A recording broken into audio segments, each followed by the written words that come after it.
네, 안녕하세요. 오늘 바른 성장을 위한 식습관 가이드를 맡은 이대 서울병원 영양팀 최지혜입니다. 오늘 강의 주제를 전달받고 어떤 내용을 다룰까 고민했었는데 다른 중요한 내용들도 많지만 오늘은 골고루 먹기, 균형 식사에 대해서 이야기해보자고 합니다. 많이 들으셨던 표현이죠. 당신이 먹는 것이 곧 당신입니다. 라는 오래된 격언인데요. 우리가 먹는 것이 곧 우리 자신의 몸, 건강, 습관을 형성하게 되므로 건강하게 먹는 것이 그만큼 중요하다라는 뜻입니다. 이 말을 조금 더 직관적으로 살펴보겠습니다. 가령 제가 한 끼에 한 550kcal 정도를 먹는다고 한다면 저는 이 열량을 양념치킨 한 서너 조각을 통해서도 먹어볼 수 있고 이렇게 밥과 그 반찬으로 잘 짜여진 균형식으로도 먹을 수가 있습니다. 같은 열량이지만 어느 쪽이 더 균형적으로 잘 짜여져 있는지는 굳이 말씀을 드리지 않아도 아실 수 있겠죠. 어쩌다 한두 번 정도야 괜찮겠지만 매일 매 끼니 나의 선택들이 모여서 결국에 나라는 사람을 만들게 될 텐데 어떤 선택을 해야 되는지는 너무나 자명합니다. 성인인 저도 그렇지만 성장기에 있는 아이들의 경우에는 더더욱 매 끼마다 좋은 선택을 하려는 노력이 필요한데요. 아이들의 성장과 발달에는 여러 가지 영양소들이 모두 다 필요하기 때문입니다. 그래서 오늘은 아이들의 성장과 발달에는 어떤 영양소들이 필요한지 또 그것들이 생기기 위해서는 어떻게 해야 되는지 알아보도록 하겠습니다. 여기 이 자전거 바퀴에 있는 식품들이 잘 보이시나요? 이 식품들은 우리가 매일 먹어야 되는 식품들인데 이 식품들 모두 다 골고루 먹게 되면은 우리가 다양한 영양소를 다 골고루 먹을 수가 있습니다. 이것들을 또 영양소 구성이 비슷한 것들끼리 이렇게 모아놨는데요. 이렇게 곡류군, 그다음에 어육류군, 채소군, 그다음에 과일군, 그다음에 유제품군, 그다음에 유지 및 당류군 이렇게 이루어져 있습니다. 이렇게 매일 골고루 그리고 여기 나타나 있는 이 음식들의 비율은 우리가 식사를 할 때 요만큼의 비율씩 먹어야 된다는 그런 뜻으로 생각하시면 됩니다. 이렇게 골고루 먹고 수분 섭취도 하면서 건강한 신체 활동을 하게 되면은 건강한 식생활을 할 수 있겠죠.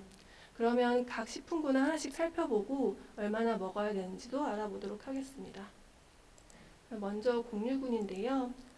곡류군에는 이제 뭐 밥, 빵, 떡, 감자, 고구마, 국수 이런 것들이 속해 있습니다. 우리가 이런 음식에는 탄수화물이 많이 들어있기 때문에 우리가 흔히 탄수화물 식품이라고도 많이 불리는데요. 아까 자전거 그림을 다시 떠올려 보시면 곡류군의 비율이 생각보다 이렇게 넓었다는 것을 아실 수 있으셨을 겁니다. 이유는 탄수화물은 우리 몸에 꼭 필요한 에너지원으로 사용이 되기 때문인데요.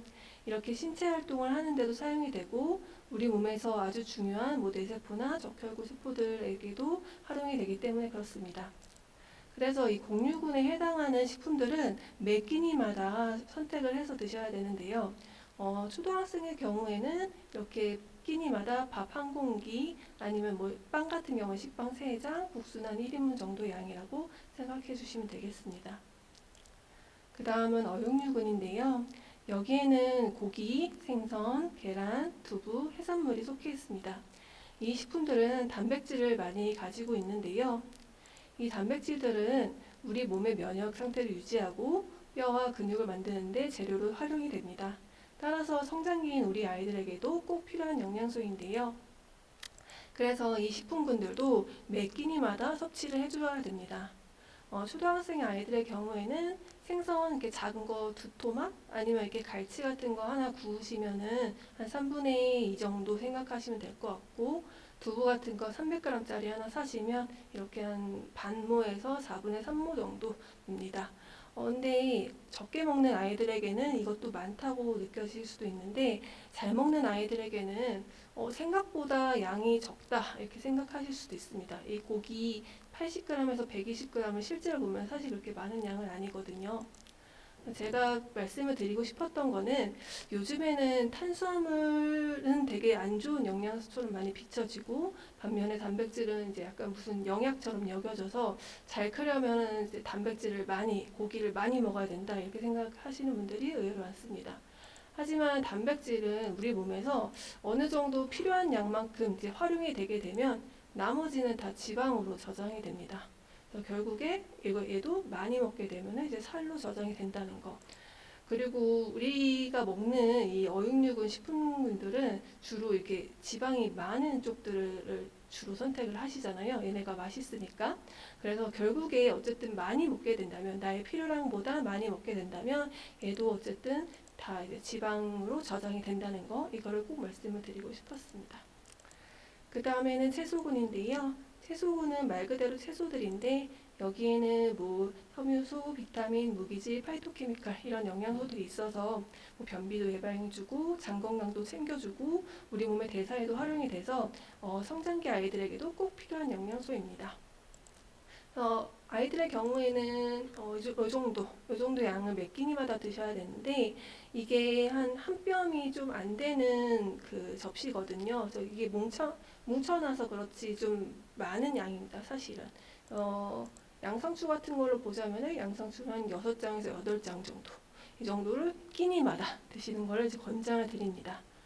근데 제가 이렇게 말씀을 드리면은 이제 돌아오는 대답은 안 먹습니다. 선생님 애가 안 먹어요. 이렇게 말씀을 하시는데요. 아이들은 미각이나 후각이 어른보다 더 예민해서 채소의 쓴맛이나 그런 특징적인 맛들을 더 잘 느끼기도 하고 사실 또 편식을 하는 데는 되게 많은 이유가 있을 수 있어서 그 이유를 좀 찾아가지고 해결을 해주는 게 필요한데요. 제가 오늘 그 얘기까지 하려면은 뒷강의 시간도 제가 써야 돼가지고 그게 만약에 궁금하시면 저희 병원 홈페이지에 제가 작년에 했던 강의 내용을 참고해 보시면 되겠습니다. 그 다음에는 과일군인데요. 과일에는 채소와 마찬가지로 섬유소나 비타민, 파이토케미칼, 무기질 이런 영양소들이 많이 들어있습니다. 하지만 과일군은 채소와는 다르게 과당이라는 당이 함께 들어있는데요. 그래서 이 과일 속에 있는 당도 결국에 당이기 때문에 얘는 끼니마다 먹는 것보다는 하루에 한두 번 정도 간식으로 섭취하는 것을 권장을 드리고 분량도 이렇게 많이 먹는 것보다는 한 반 개에서 한 개 정도의 분량이라고 생각을 해주시면 될 것 같습니다. 그 다음에는 유제품군인데요. 유제품군에는 뭐 우유, 두유, 요플레, 요구르트 이런 것들이 있을 수가 있습니다. 여기에는 이제 단백질과 칼슘이 많이 들어있는데요. 칼슘은 아시다시피 뼈나 치아 건강을 유지하는 데 도움이 되기 때문에 꼭 섭취를 해줘야 되고 얘도 간식으로 하루에 한두 개 정도 섭취해 주시면 됩니다. 그러면 앞서 본 것들을 토대로 한번 밥상을 차려보겠는데요. 매 끼 식사에는 제가 끼니마다 챙겨 먹어야 된다는 것 세 가지를 포함을 해주시면 됩니다. 그래서 곡류군, 어육류군, 채소군 이렇게 세 가지를 끼니마다 포함을 해야 된다. 이거를 머릿속에 집어넣고 한번 상을 차려보겠습니다. 곡류군에 먼저 해당하는 것들은 우리가 주식으로 주로 밥을 먹으니까 밥이 있을 수가 있겠고 어육류군에서는 뭐 고기 반찬을 골라볼게요. 그 다음에 채소군 이렇게 선택을 할 수가 있고요. 국이나 찌개에는 뭐 채소군도 넣을 수 있고 어육류군도 넣을 수 있고 둘 다 넣을 수 있는데 만약에 아이들이 이런 채소 반찬을 잘 먹진 않고 그래도 국은 조금 먹는다고 한다면 이렇게 그냥 반찬으로 드시는 것보다 차라리 이렇게 국 건더기로 많이 해서 먹는 게 더 드시기는 쉬울 거예요. 그래서 그렇게 먹게 되면 훨씬 더 많은 양을 먹을 수가 있습니다. 그리고 빵으로 먹을 때도 이제 균형적으로 먹을 수가 있는데요. 빵을 드실 때도 항상 어육류군, 채소군 요거 세 가지를 항상 챙겨서 먹게 되면 이렇게 샌드위치 형식으로 드시게 된다면은 충분히 균형적으로 먹을 수가 있고 거기에 뭐 우유 같은 거 같이 포함해서 드시게 된다면 칼슘도 같이 챙기고 일석이조로 먹을 수가 있습니다. 그리고 국수로도 한번 드셔보실 수 있는데 사실 국수는 이제 이 면만 먹기가 되게 쉽거든요. 뭐 양념장에 그냥 비벼서 먹거나 아니면 그냥 국물하고 그냥 잔치국수 같은 거 국물에 담가서 먹거나 그렇게 먹기가 쉬워서 국수는 이렇게 고명으로 많이 얹어서 드시라고 합니다. 그래서 뭐 계란 고명이나 이렇게 야채 고명 같은 걸로 해서 국수를 드실 때 면만 먹는 것보다 이렇게 다양한 영양소도 같이 챙겨서 드시는 것을 권장을 드립니다. 자, 앞에서 이제 균형 식사에 대해서 배우셨으니까 이제 어떤 것들이 이제 부족한지 어떤 것들을 우리가 바꿔야 되는지 한번 살펴보도록 하겠습니다. 이거 제가 되게 많이 들은 건데 계란 케찹밥, 그 친구 간장 계란밥 이렇게 많이 드시거든요. 지금 여기에는 어떤 식품군이 빠졌을까요? 그쵸? 네. 그래서 공육에 해당하는 밥도 있고 이제 어육육에 해당하는 이제 계란도 있고 하지만 채소가 많이 빠졌습니다. 그래서 이렇게 드실 때는 꼭 이렇게 채소 반찬 챙겨서 드시거나 아니면 사실 이런 식사를 하게 되는 경우에는 간단하게 먹으려고 시간이 없어서 이렇게 드시는 경우들이 많거든요. 그러면은 이제 국 같은 거는 끓여놓고서 많이 넣고서 먹을 수가 있으니까 하다못해 국이라도 건더기를 많이 넣은 국이라도 이렇게 같이 해서 드셨으면 좋겠습니다. 그리고 이거는 제가 봤을 때 이제 초등학생 나이에 이제 밥상이었는데요. 사실 밥량도 조금 많기도 하고 또 과잉했던 거는 이렇게 어육류분이 상당히 많이 들어있죠. 그래서 요거를 한번 바꿔보자고 한다면 이렇게 일단 채소군이 하나도 없어서 채소를 추가를 해줬고 그리고 이제 어육육은 반찬 선택을 할 때도 가공육류 대신에 좀 지방이 적은 고기나 이런 것들 좀 튀기거나 이런 거 대신에 굽거나 삶거나 조림 등의 조리법으로 하는 걸 이제 권장을 드립니다. 그리고 이제 밖에서 먹을 때인데요. 근데 사실 아이들이 집밥만 먹고 살고 있지도 않고 앞으로도 그럴 수 없고요. 그래서 밖에서 식사를 할 때는 항상 차악을 고른다 생각을 하시면 될 것 같습니다. 물론 외식 메뉴 중에서도 골고루 먹을 수 있는 메뉴가 있기는 한데 아이들이 그런 데를 잘 가지는 않으니까요.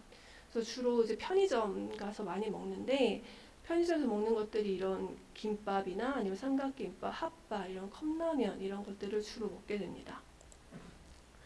김밥 같은 거 이제 먹게 된다고 한다면 이렇게 가공육이 들어있거나 아니면 이렇게 밥만 많은 이런 거 대신에 그래도 김밥 속 재료가 이렇게 어육류분도 있고 채소도 있고 이렇게 같이 있는 김밥 같은 거를 좀 바꿔서 선택을 해볼 수 있도록 교육을 해주셨으면 좋겠고요. 그리고 핫바 같은 것들은 이제 그나마 요즘에는 좀 이렇게 닭가슴살로 만들어져서 단백질 함량을 높이고 포화지방 함량을 낮춘 이런 제품들도 많이 나와 있거든요. 그래서 맛도 괜찮습니다. 그래서 이런 것들로 바꿔서 선택을 해보라고도 해볼 수가 있고 분식 다음은 분식류인데요. 이제 분식류는 이 그 떡튀순 이 조합이 탄수화물 비율이 너무 높습니다. 그래서 탄수화물의 비율을 낮춰주는 쪽으로 좀 선택을 해줬으면 좋겠습니다. 그래서 떡볶이와 순대의 조합은 탄수화물과 탄수화물의 조합이니까 가급적이면 이제 좀 피해 주셨으면 좋겠고 튀김 같은 것들은 이제 정 먹고 싶다고 하신다면은 고구마나 김말이 같은 것도 역시 탄수화물이잖아요. 그래서 그런 거 대신에 야채 튀김이나 오징어 튀김 같은 것들로 이제 바꿔서 선택을 해볼 수가 있고 그리고 다행히 떡볶이에는 어묵하고 삶은 달걀이 있어요. 그래서 그거를 이제 같이 선택을 해서 먹고 채소를 여기 분식집에서 찾을 수가 없잖아요. 그래서 이런 것들은 다음 끼니에 더 보충해서 먹을 수 있도록 해주시는 노력이 필요합니다. 그 다음에 이제 마라탕인데요. 마라탕의 인기가 굉장히 높더라고요. 근데 마라탕은 일단 열량과 지방의 함량이 상당히 높습니다. 왜냐하면 마라탕에 사용하는 이 육수가 전부 그 이제 지방이라고 생각을 하시면 되거든요.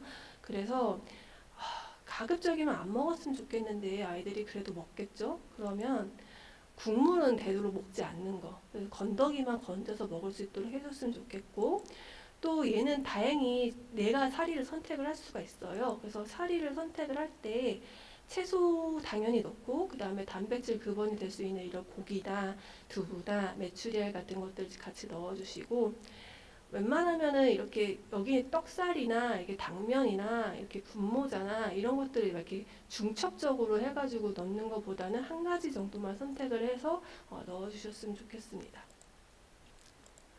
그리고 마지막으로 이제 유지 및 당류인데요.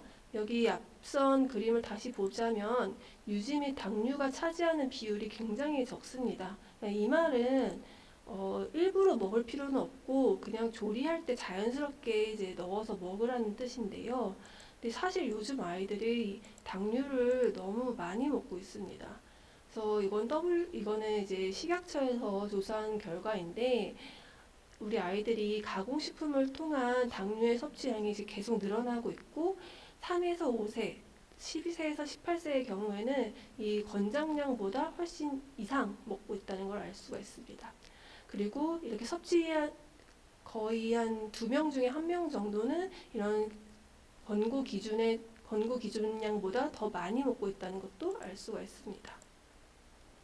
도대체 어디서 그렇게 많이 먹냐 하고 살펴봤더니 당류 섭취가 굉장히 많은데 그걸 꼭 짚어서 말씀을 드리고 싶었고 요즘에 제일 유행하는 게 탕후루가 있잖아요. 그래서 그 탕후루 아이들이 이제 굉장히 너무 많이 먹고 있더라고요. 근데 안 먹으라고 말씀을 드리면 안 먹진 않겠죠. 결국에 다 먹게 될 텐데 일단 횟수나 양을 줄이는 게 중요합니다. 그래서 어쨌든 중요한 건 양이거든요. 그래서 내가 맨날 한 개씩 먹었다고 한다면 일주일에 한 개 그렇게 줄여보도록 하는 노력이 필요하고 그리고 그걸 먹을 때 다른 영양소를 같이 포함해서 먹을 수 있도록 그러면은 탕후루가 되게 다니까 뭐 그릭 요거트 같은 거 안 단 요거트 먹으면은 요거트에 있는 단백질도 먹을 수 있고 칼슘도 먹을 수 있고 그래서 그렇게 조합을 해서 먹을 수가 있거든요. 그래서 그런 조금 더 건강하게 먹을 수 있는 쪽으로 이제 바꿔가셨으면 좋겠습니다.